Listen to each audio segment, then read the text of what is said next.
कल 5 मई को इलेक्शन के रिजल्ट आने के बाद देश भर में एक बहुत ही बड़ा बदलाव मिला है, जिसमें पश्चिम बंगाल में ममता दीदी के साथ बीजेपी ने खेला कर दिया और बीजेपी ने एक बड़े ही मुकाम से पश्चिम बंगाल में जीत हासिल की। वहीं दूसरी ओर तमिलनाडु में 234 सीट्स के साथ तमिलंगा यात्री केसानगंज मतलब टीवी के पार्टी ने जो बेहद थालापति की उसने जीत हासिल की। वहीं तीसरी ओर केरला में यूनाइटेड डेमोक्रेटिक फ्रंट ने जीत हासिल की। वहीं चौथी ओर भारतीय जनता पार्टी ने आसाम में 126 सीट के साथ जीत हासिल की, जिसमें अगर मैं देखूं तो इस समय आंध्र प्रदेश में तेलंगाना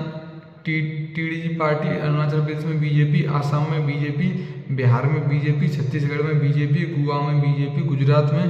बीजेपी, हरियाणा में बीजेपी, मध्य प्रदेश में बीजेपी, महाराष्ट्र में बीजेपी, मणिपुर में बीजेपी, मेघालय में NPP national people party, Nagaland में एनडीपी और उड़ीसा में बीजेपी, पुडुचेरी में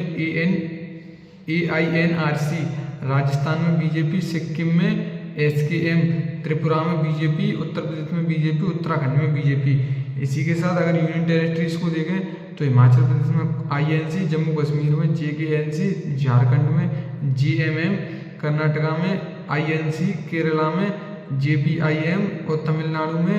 डीएमके और तेलंगाना में आईएनसी, वेस्ट बंगाल में अभी बीजेपी ने अपनी जीत हासिल की है। इस बड़े मुकाम के साथ बीजेपी लगभग 16 से 17 स्टेट्स में अभी अपनी पार्टी को लीड कर रही है। अभी हम उन सब स्टेट्स के मैं आपको नाम बताऊं तो उन सभी स्टेट्स के नाम हैं जिन्हें बीजेपी लीड कर रही है। तो उसमें उत्तर प्रदेश योगी आदित्यनाथ, महाराष्ट्र में देवेंद्र फडणवीस, वेस्ट बंगाल में अभी बीजेपी चुनाव जीती है, उसमें उन्होंने कोई मंत्री नहीं चुना है, मध्य प्रदेश में मोहन यादव, राजस्थान में भजन लाल, गुजरात में भूपेंद्र पटेल, उड़ीसा में मोहन चरण मांझी हैं और छत्तीसगढ़ में विष्णुदेव साय, हरियाणा में नायब सिंह सैनी, दिल्ली में रेखा गुप्ता,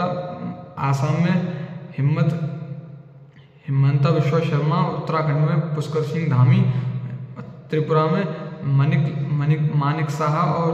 गोवा में प्रमोद सावंत और तुम्हारे ये अरुणाचल प्रदेश में आपके बैठे हुए हैं पेमा खांडू और मणिपुर में जो कुछ भी एक्शन नहीं ले रहे हैं उसमें बैठे हुए यूमन खेसान सिंह। इसी के साथ और भी जगह आई हुई है। तो अगले कुछ दिनों में मैं आपको बता दूं कि मैं बीजेपी के सभी राज्यों में जितनी राज्यों में बीजेपी की पार्टी है और उनके जो सीएम है उनके बायोग्राफी निकालने वाला हूं और उनके एजुकेशन और भी कई उनके करियर के बारे में बात